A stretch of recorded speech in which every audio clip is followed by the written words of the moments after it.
welcome to the next ship of the shipbuilding contest. Today we got the Rising Dawn submitted by MrCheese. And yeah, it's another ship of sail. It's a galleon once again. And it's gonna be interesting, so we got a direct comparison between the two ships. And he said it's a 16th century galleon, so he's really being really specific. And yeah, so we're gonna, at least I'm gonna chat him on those things. So, taking a first look. Hull shape wise, it's pretty nice. You can see the tumble home shape, really awesome. Once again on a full sail. He's got a different method of building the sails though, as we can see right there. And yeah, let's take a look at the exterior again. I've got the anchors right there on the catheads. The shrouds aren't as good as on the other one. That's objectively speaking. We've got the stern cabin right there, the stern gallery, which is really massive, looking really solid. But yeah, I mean that's already a bit more on the fantasy side. But yeah, let's see. We've got the Nelson Shagger on a 16th century galleon. I'm not certain about that, but yeah, we'll see. On the Foxhole we've got a chimney. We've got a capstan. And some loose barrels. From my historical perspective, I think this is what they used to call in the Kraken or something. Definitely. Once again, on the waist, we've just got a single boat. I like the detail of putting the candles as yeah. That's a really nice idea, and it's more fitting for guns of that time period as opposed to later guns. But that's for that time period. That's a pretty nice detail. Not gonna complain about that. That's a nice thing. Ship's bell right there, but an actual bell this time. Once again, just one boat. It's just not that accurate. Once again, a really small one. Yeah, we've got those things on the mainmast, which don't make sense. We've got this huge stair up there, leading up to the helm. Now in that period, helms only are about to come about. Most of ships at that time were still steered with tillers, and helms only are coming about, but it's fine. And on the poop we've got more barrels, which really shouldn't be there, but yeah, I mean, details I guess. So let's see. Have we got anything in the Foxhole? At least no axes, so we won't go there. Let's see, we've got a cabin right there, a stern cabin, empty area. With some guns.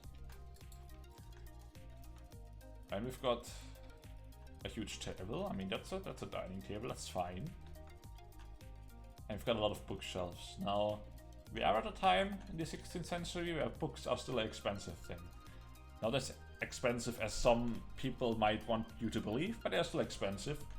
And they're not like the most common thing you just have everywhere. And I mean, that's a lot of books for a galleon right there, cap of a galleon. He's carrying a lot of books with him, so that's just one again. But yeah, we've got a double bed right there, which doesn't make sense. We got chests, which is fine. Potted lands, nah, not really. But aesthetic wise, it's looking nice.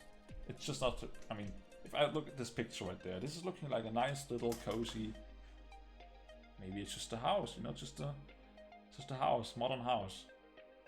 Like not modern in the sense of modern architecture, but like just this could be my living room, you know. And I wouldn't compare this, but like yeah. Let's see what we can find. We've got the companion ladder right there, leading down to the gun deck. With all the hatches. Once again, the nice gun designs with the touch hole. We got lanterns. It's a nice detail as well, instead of That's awesome. I like that. I can't speak on the accuracy of such a spit over a open fire on a 16th century galleon. I'm more well versed with later ships of the 18th and early 19th century. But that's a aesthetically, that's a nice idea, that's a nice design.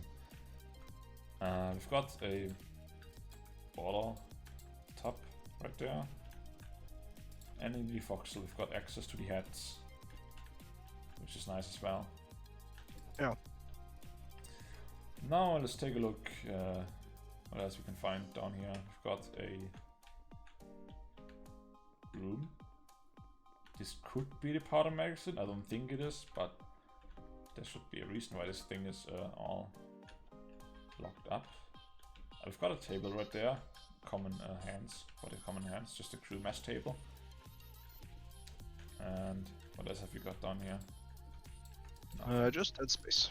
Alright, that space, that's not a good idea, but like, let's see.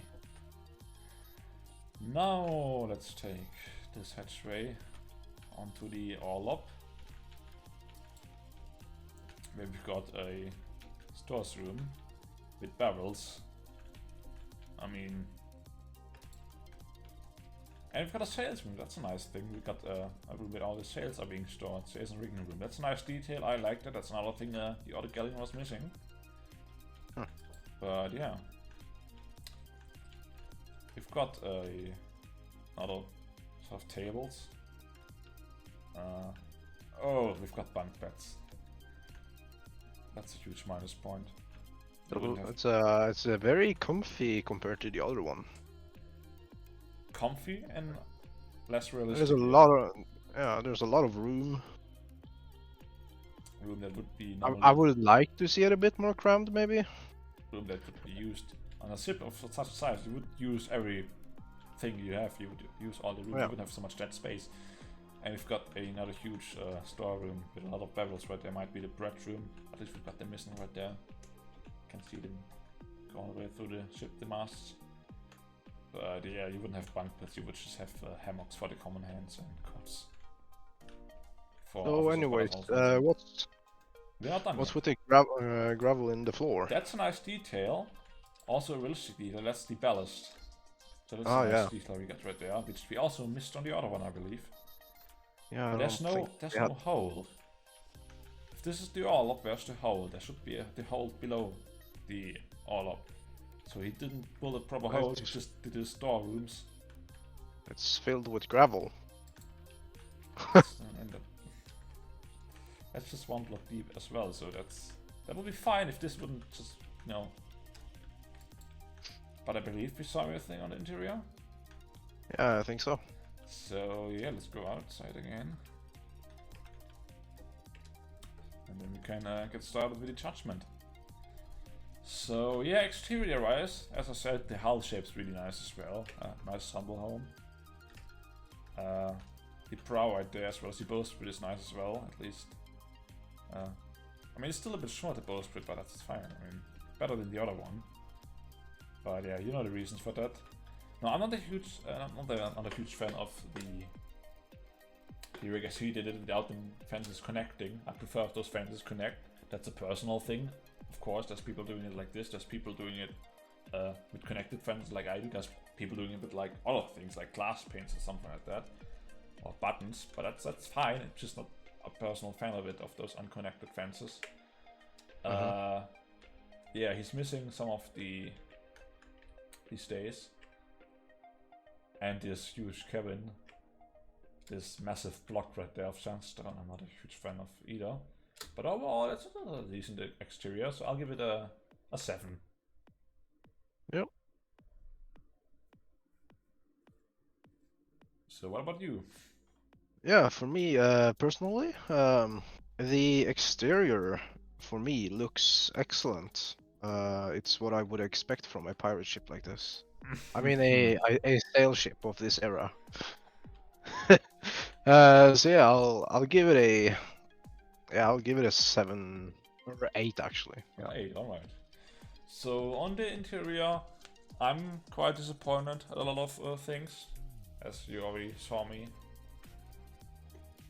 But if I have to find any positive things about the interior, it's those touch holes of the guns. That's a really nice design like that.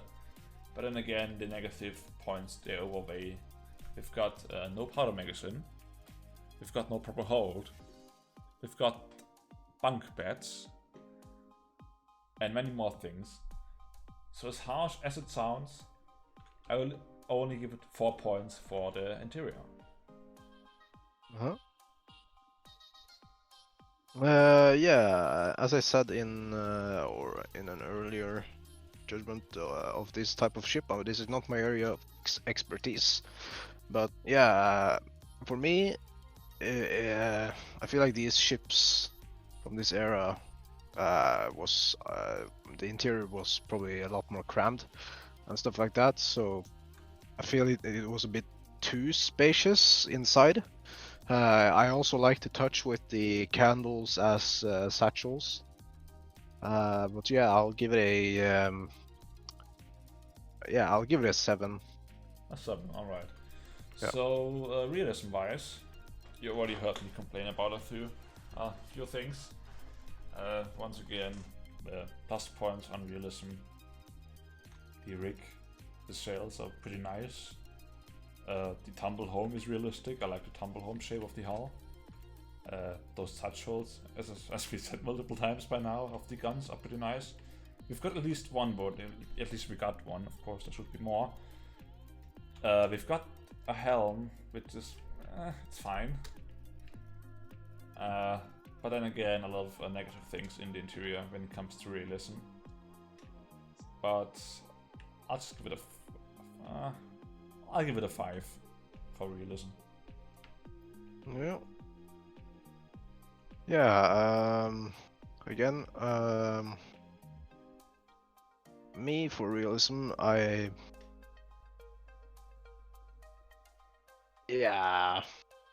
just go straight to the point and give it a 6. A 6, alright.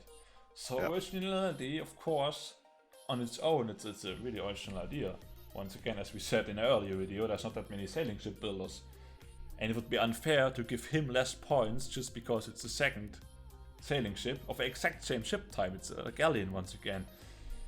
So it would be unfair to give him less points than the other one. So I'll give him, for originality, once again, 9 points. Yep. Yeah, for me it's pretty much the same. Sailing ships are very rare. You see at least good ones in Minecraft. Yeah. So I'll also give them a 9. Plus, since it's a original concept, or more of a, it's not based off anything, or at least not highly based off anything, I'm gonna give it a 9, yeah, for that as well. Alright, so yeah, as always, the total points will be in the description. Thanks for the entry, the Rising Dawn by MrCheese, or Cheeseman, or whatever his name was. So yeah, thanks for watching the video, thanks for the entry, and I hope to see you guys another time with a new entry.